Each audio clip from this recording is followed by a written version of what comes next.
Sakurai Network here at KJ, bringing you a brand new video. And today I'm joined by a very special guest. Everyone, please welcome, and I'm so sorry for the voice crack there. I'm so sorry. Please welcome Grant from GrantSSJ. Say what's up, bro. What's up, guys? GrantSSJ here, and thank you for having me, Rockerai. No problem, my man.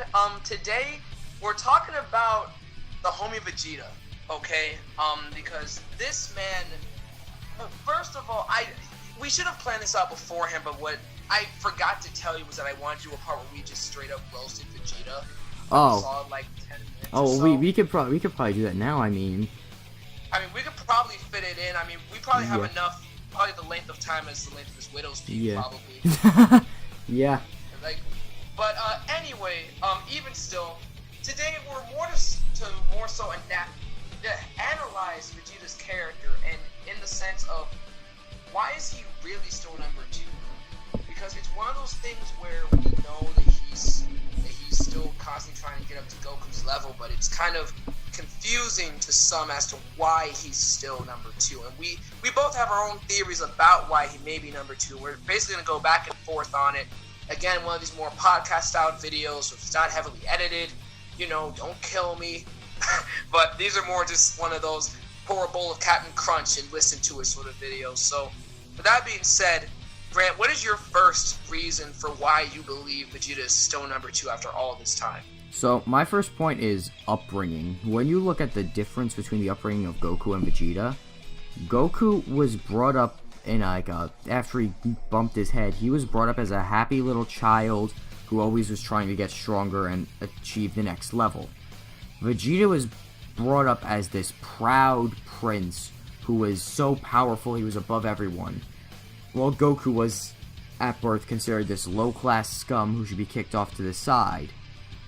So, when you look at it, Vegeta was powerful as at birth and was praised for that, but Goku was kicked off to the side because he was weaker, but Goku was a prodigy. Like, the Saiyans never really thought to train and get stronger when you look at it, like, considering they base their powers off of birth. So, they never really tried to improve, so that's why Vegeta kept on looking down on Goku in the Saiyan saga, because he was supposed to be a low-class scum who was weak.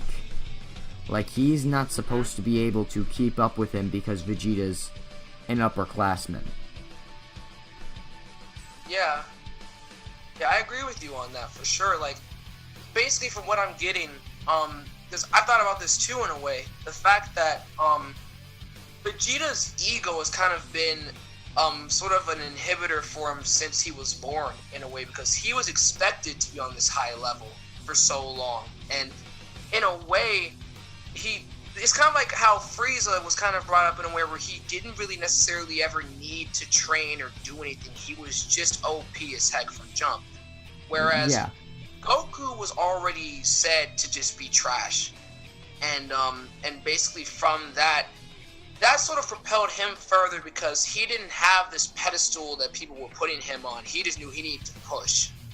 So, I can definitely agree that's definitely a reason for sure, man. Mm-hmm.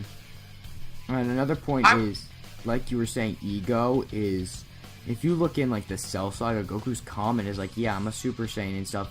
Vegeta nearly went insane after he saw Trunks and Goku both as Super Saiyans at the fact that he couldn't do it. And after he achieved his Super Saiyan, he thought he was so high and mighty. So, that also, like, kind of brings him down is his mindset. His mindset is, if someone surpasses him, he goes, like, insane at the thought of he's not at the top. That's true. Like, the whole ego thing sort of has, like, a reverse as well. And I'll touch on this in a second, but it kind of creates, like, this mental strain on him, to where he knows people are gassing him up all the time. People are constantly boosting his ego. But whenever he feels like he isn't doing a good job of keeping that intact, he's sort of like psychologically sort of messes himself up. He sort of like glitches out. It seems unbelievable to him as to why he's still sort of in the back in a way. And I would leave that to saying sort of what Whis was saying as well, where when he was saying you have a chip on your shoulder that's keeping you from finding out your full potential, that's basically what I think that chip is that ego that's been boosted up so highly because it's a blessing and a curse. And that ego, and it's just that chip on his shoulder. His chip on his shoulder is also now in Super, like that he's more of a family man. That chip on his shoulder is his family, his drive to get stronger, everything that like builds up with him. Like, and now in Super, I would assume Trunks' universe getting erased also is a big part in him. Like, that chip just keeps getting bigger and bigger and bigger on him. Exactly. Like, a lot of people would discredit that and say that it's headcanon, but I've believed the exact same thing for so long.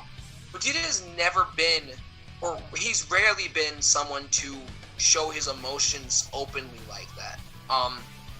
Things that are really on his mind and are actually like depressing him and such, he never tries to let those things show fully.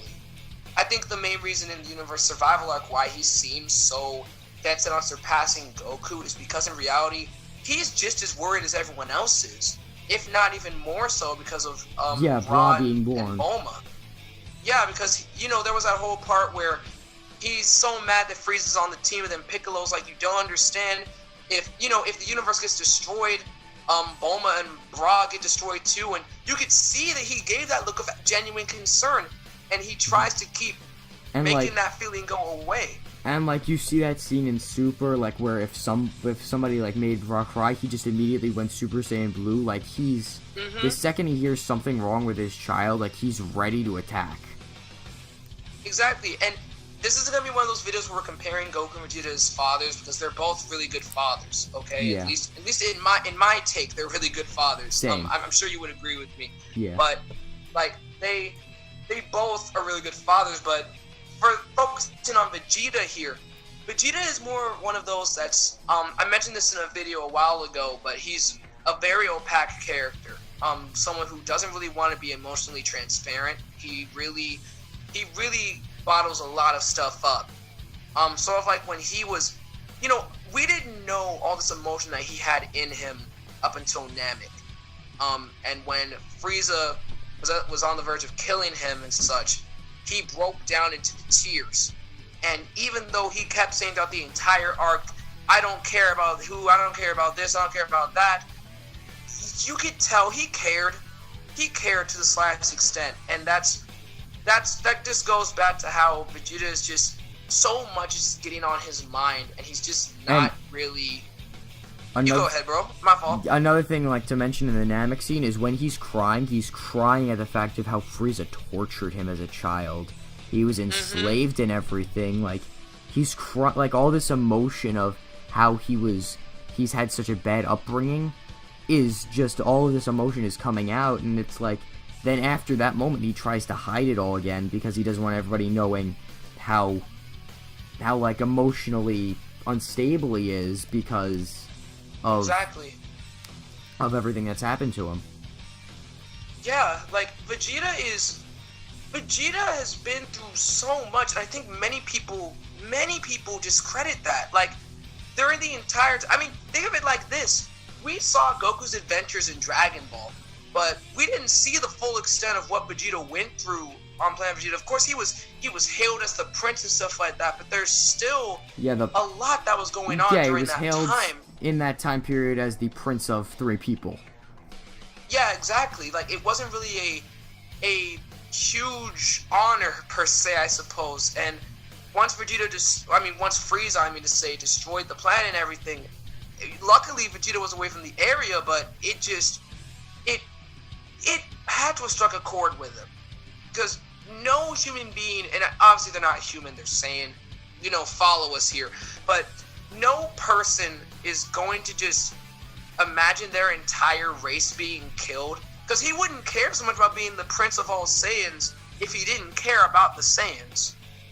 Like, realistically speaking here, there's a level of care that he has that, again, he's not showing, and I feel as though personally that if he were to vocalize the things that he's feeling and be more open about them, I feel like that would be one less roadblock that he could just get over and then attain further levels of power because he doesn't feel so uncomfortable about it.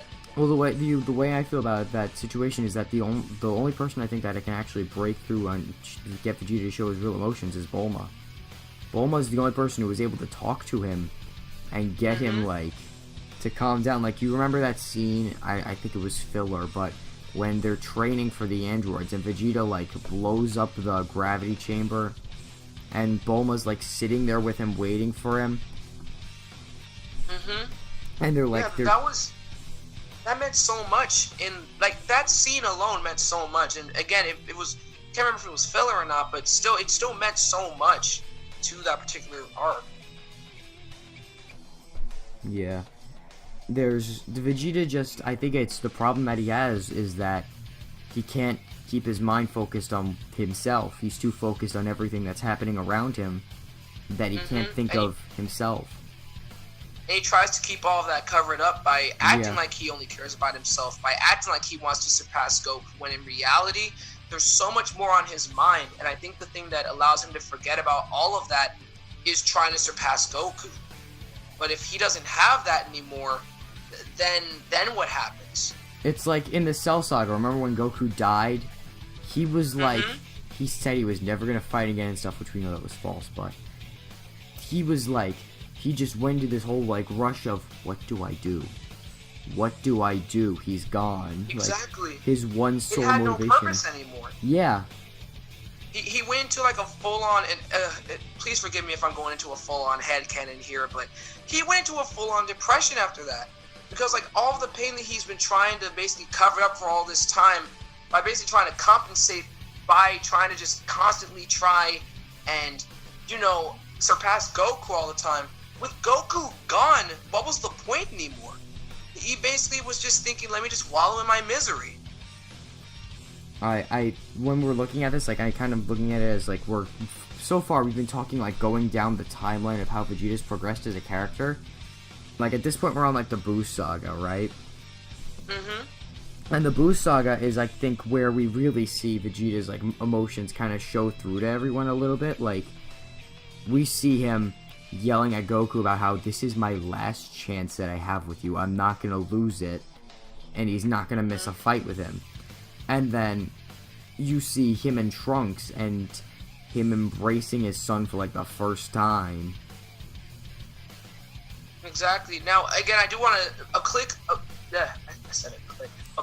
thing about that real quick. There's a misconception because of Kai that Vegeta was saying that I've never held you because I wanted to make you tough. That was not at all what he said in the manga. No, he said I've never held you once. Was that he never held him. That was all that he said in the original manga, I believe. Yeah. So even though there's that little emotional disparity that's sort of not really existent necessarily, that scene still means a lot more than people give it to be. Like, that scene encapsulates so much. Like, yeah, like, especially when he says, I think we can both agree, Vegeta's such a complicated guy. Like, especially when you look at this one, like, the scene in the Blue Saga, like, when he blows himself up, he says that he does it for his wife and his kid and for Goku and, like, everyone else. Like, that was the moment where he really, like, showed that he does care about everyone and that they're important to him. Like, he said, I'm doing this for everyone. I'm not focused on an act about myself. Like, for years, the line of, like, Vegeta is fighting his own battle, he's controlling his own fate. That line, I never understood it, but then it occurred to me finally the other day. What that line was basically saying was that Vegeta isn't letting expectations of him, letting surpassing someone else guide his life from that point. And from that point, he realized that he thought, at least, that none of that would matter. He could just give it all up.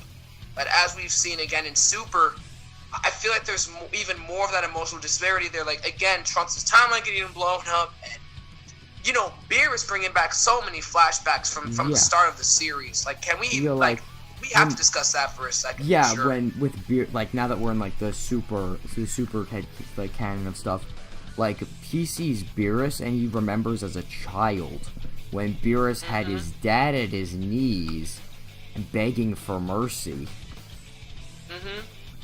That's not a thing that you just get over, and I get really, really upset when people act like fictional character, like when we can't know the full extent of what a fictional character is feeling. We never can. But Super, I think, does a good job of keeping those things as implications, but they're still very, very important. As far as Super goes with like Vegeta's emotions, I feel like Super has made Vegeta more human to the point where we can understand him better, because Super makes it seem like Vegeta is more of a human, like a human emotional person than Goku. Like he's not so much of a like a Saiyan, he's more of a human. If that makes sense. And both of them are very, very, like, at this point in the series, very human characters, but even if their humanity is equal in a way, you can tell they're definitely emphasizing Vegeta's change, for sure. They're putting a lot more emphasis on that, for us to build a more emotional connection to him, I believe, like, as an audience members. So, honestly, I think we can both agree it comes down to, and I didn't expect us to just agree that quickly, but, I think it really just comes down to there's a lot of emotional stress going on in Vegeta right now that he's really just not letting out. And guys, obviously, as you're watching this, again, this is of course just off the top of our head sort of thing. So it's like, if there's more evidence that you guys have, let us know down below. But I think we can both agree for sure that Vegeta just, I don't know if this guy needs counseling or what, man. But yeah, it's like the problem with him is that, like, if he could just get over that emotional disparity like he did when he was Majin Vegeta and just realize he can just do everything he needs to do as a person, everything he wants to do himself. Like, and I think the one thing that Super doesn't showcase is, like, the in-between stuff. Like, Vegeta in between, like, arcs, like, sure, he's training to surpass Goku, but I think his training is, he's not training as much as he did when he was, like, super, like, emotionally disparate in, like, the Cell Saga. Like, now I think he trains, he's definitely not. I think he trains, like, a little bit, and then he just goes and spends time with his family. Like, that, like, and again, we don't know necessarily for sure, but I agree with you. Like, I was rewatching the as terrible as it was, the Patafu arc, because I was with a friend and he hadn't seen that part of Super because he quit after the Resurrection F, and so I was rewatching it with him, and he sees I see the whole scene with Goku and the Ki disease, and Vegeta is like, he's not training, but he's like with Bulma going to bed together.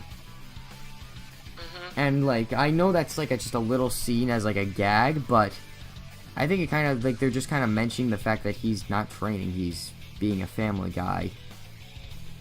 Exactly. Like, Vegeta just, I don't know, I feel for Vegeta so much, and I know there's that whole thing going around where people say that his character is, like, regressed in a way and stuff, but honestly, the way that I've always seen it is that Vegeta was never fully there. Even if he said it in the Buu Saga, I've always still felt that he's just gone through too many traumas. And there's a level when you have so many traumas, you can't get over them. Like, no matter how much you verbally say to yourself that you'll be okay, people who know me, y'all know that I'm no stranger to it. There are certain things that you just can't get over them.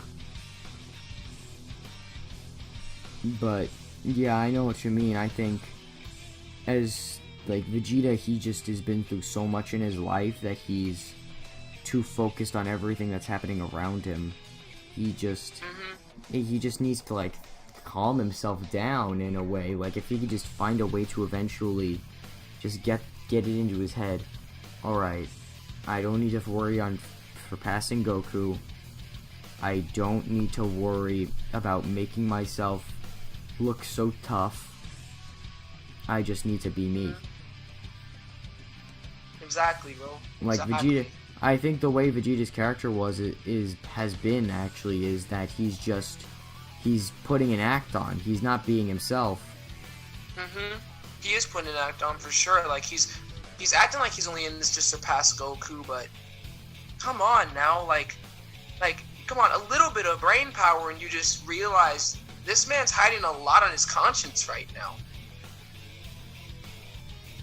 Like, and if you feel as though Vegeta isn't putting on a facade that he really just has diminished in character, I'm not dissing you by saying that. My point is just saying that we both genuinely can agree that he's just hiding a lot, and the way that Vegeta's character is, he's never going to be able to get over that unless, I don't even know what way he could get over it. And that basically, ladies and gentlemen, is why we personally feel as though that Vegeta is so far behind, because he's sort of put this mental roadblock on himself in a way, as sad as it is, and we want him to get over that, but unless he makes his own initiative, we don't know if he will. Before I close things off, Grant, do you have any closing thoughts about, just anything for the audience to take from this? Yeah, just guys, try to remember and, like, listen to this, like, in the sense that Vegeta is not a stable guy. He's kind of just too emotionally unstable to really be taken seriously and literally with everything he says.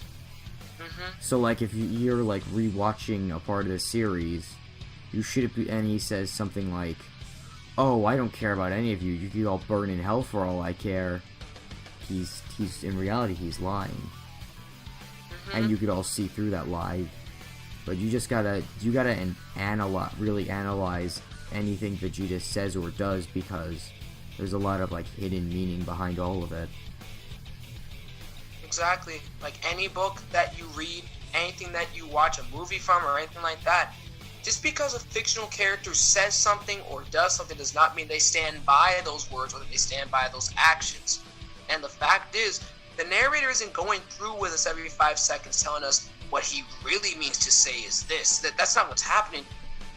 We have to analyze that for ourselves.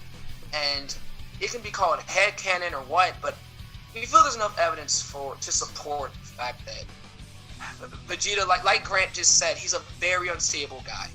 But with that being said, guys, if you guys agree with anything that we had to say, one thing I thought of. Right, my fault. Yeah, one other thing I thought of is, like, most people are thinking emotions. Like, what does this have to do with power? Like, if Vegeta is emotionally unstable, how is he ever gonna fight correctly? Yeah. So, yeah, how is he?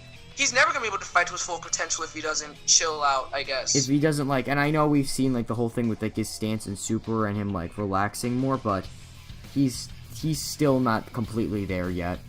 Like, he still needs to work at it more.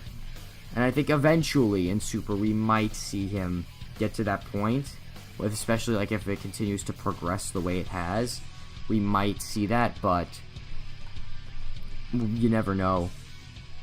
Yeah, we never know for sure, man. It's I don't want to repeat myself again, but it's just, I want to just drive it home that Vegeta is such a complicated and complex character. Like, people who are like he's one-dimensional now, I just can't agree with it. Like, you are completely entitled to your own opinion, that's fine. It's just, I don't think either of us agree with that claim. Like Grant, can you... Yeah, like, neither of us agree that Vegeta's a one-dimensional character. He is one of the most complex characters in Dragon Ball by far. Like, oh man. Yeah, we should kind of wrap it up now. I mean, we've been dragging this on pretty long. Yeah, I was like, before I start crying and just like, Vegeta. Yeah. But anyways, guys, if you agree with anything that we had to say, be sure to press the like button, comment below, and let's start a discussion in the comments, because I'm sure Grant will be there, I'll be there, and we're there to have friendly discussions with you guys. Friendly is keyword there, of course. Be sure to subscribe to the channel as well if you're new. Subscribe to GrantSSJ. If for some reason you haven't already, please go subscribe to him, because I want him to have that check mark before I do. Just bear that in mind. And share the video out with everyone that you know, even people that you don't know. And in which case, if you're harassing them with my videos, in which case, thank you. And with that being said, guys, I just hope you all have an amazing day. Don't let anybody change who you are. Keep being yourselves and keep moving forward. And God bless you guys. And Grant, thank you so much again for coming on with me today. Thanks for having me, man. No problem. Well, with that being said, guys, adios. Later.